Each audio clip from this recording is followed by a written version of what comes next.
Sutlej Yamuna link यानी SYL नहर को लेकर लंबे समय से चले आ रहे विवाद पर एक बार फिर राजनीतिक हलचल तेज हो गई है। चंडीगढ़ में हरियाणा के सीएम नायब सिंह सैनी और पंजाब के सीएम भगवंत मान के बीच इस मुद्दे पर अहम बैठक हुई।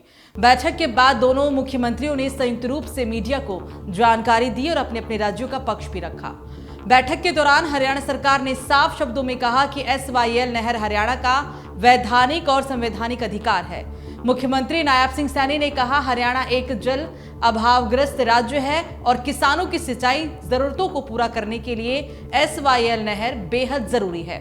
उन्होंने सुप्रीम कोर्ट के फैसले का हवाला देते हुए कहा कि न्यायालय पहले ही हरियाणा के हक में निर्णय दे चुका है, ऐसे में इसे लागू किया जाना चाहिए। वहीं पंजाब के सीएम भगवंत मान ने बैठक के बाद कहा कि पंजाब के पास अतिरिक्त पानी नहीं है। उन्होंने स्पष्ट किया कि पंजाब पहले से ही गंभीर जल संकट का सामना कर रहा है और राज्य अपने किसानों के हितों से कोई समझौता नहीं कर सकता। भगवंत मान ने दोहराया कि पंजाब की जमीन और पानी दोनों सीमित है, ऐसे में एसवाईएल नहर का निर्माण पंजाब के लिए संभव नहीं है। दोनों मुख्यमंत्रियों के बीच हुई ये बैठक सौहार्दपूर्ण माहौल में हुई, लेकिन एसवाईएल को लेकर मतभेद साफ नजर आए। हालांकि दोनों नेताओं ने बातचीत के जरिए समाधान निकालने पर सहमति जताई और कहा कि केंद्र सरकार की भूमिका इस मामले में अहम हो सकती है। गौरतलब है कि एसवाईएल नहर विवाद पिछले कई दशकों से चल रहा है और ये मुद्दा बार बार राजनीतिक और कानूनी बहस का केंद्र बनता जा रहा है। अब इस ताजा बैठक के बाद एक बार फिर उम्मीद जताई जा रही है कि बातचीत के जरिए कोई व्यवहारिक रास्ता निकाला जा सकता है, लेकिन फिलहाल दोनों राज्यों के रुख में कोई बड़ा बदलाव नजर नहीं आ रहा। अब बात होगी पंजाब की।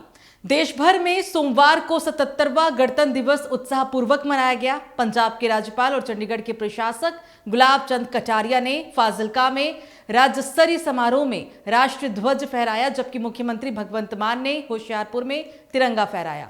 इस अवसर पर मुख्यमंत्री ने लोगों को गणतंत्र दिवस की शुभकामनाएं दी। सीएम ने इस दौरान पंजाब की कोई राजधानी ना होने के मुद्दे को भी उठाया।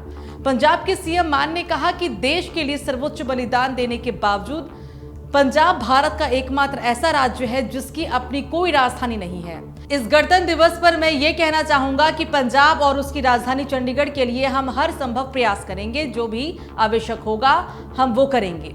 होशियारपुर जिले में अपने संबोधन के दौरान भगवंत मान ने देश की राजधानी के लिए संघर्ष करने वाले स्वतंत्रता सेनानियों को श्रद्धांजलि अर्पित की और देश की एकता और अखंडता की रक्षा करने के लिए सशस्त्र बलों को सलाम किया। सीएम मान ने कहा कि इस राज्य को आज भी अपने अधिकारों के लिए संघर्ष करना पड़ रहा है। वर्तमान में केंद्र शासित चंडीगढ़ पंजाब और हरियाणा की संयुक्त राजधानी है। ਇੰਨੀਆਂ ਕੁਰਬਾਨੀਆਂ, ਇੰਨੀਆਂ ਪ੍ਰਾਪਤੀਆਂ, ਦੇਸ਼ ਨੂੰ ਇੰਨੀ ਸੇਵਾ ਦੇ ਬਾਵਜੂਦ ਵੀ ਤੁਸੀਂ ਹੈਰਾਨ ਹੋ ਜਾਓਗੇ ਸੋਚ ਕੇ ਕਿ ਪੰਜਾਬ ਪਹਿਲਾ ਸੂਬਾ ਜਿਹਦੇ ਕੋਲ ਆਪਣੀ ਰਾਜਧਾਨੀ ਹੈ ਨਹੀਂ। ਪੰਜਾਬ ਦੀ ਰਾਜਧਾਨੀ ਹੈ ਨਹੀਂ ਔਰ ਰਾਜਧਾਨੀ ਨੂੰ ਖੋਹਣ ਵਾਸਤੇ ਨਿਤ ਨਵੀਂ ਕੋਈ ਸਕੀਮ ਕੱਢ ਲੈਂਦੇ ਆ। ਆ ਕਾਨੂੰਨ ਆਊਗਾ, ਆ ਚੰਡੀਗੜ੍ਹ ਨੂੰ ਅਸੀਂ ਅਲੱਗ ਕਰ ਦਾਂਗੇ, ਚੰਡੀਗੜ੍ਹ ਦਾ ਜਿਹੜਾ ਪ੍ਰਸ਼ਾਸਕ ਹੈ ਉਹ ਹੁਣ ਸੈਂਟਰ ਦੇ ਥੱਲੇ ਆ ਜਾਊਗਾ, ਉਹਦੇ ਥੱਲੇ ਆ ਜਾਊਗਾ। फिर पंजाब यूनिवर्सिटी जिहड़ी है, जिहदा हुशियारपुर नाल बहुत पुराना नाता है, ਉਹਦਾ रौला पै जाता है।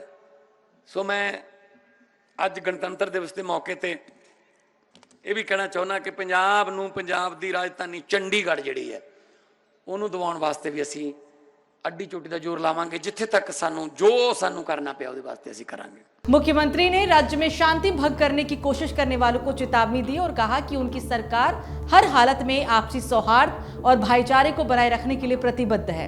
उन्होंने अपनी सरकार की कई पहल का भी उल्लेख किया। मुख्यमंत्री ने आरोप लगाया कि भाखड़ा ब्यास प्रबंधन बोर्ड पर पंजाब के अधिकार को समाप्त करने की साजिश रची गई थी, जिसे उनकी सरकार ने सफल नहीं होने दिया।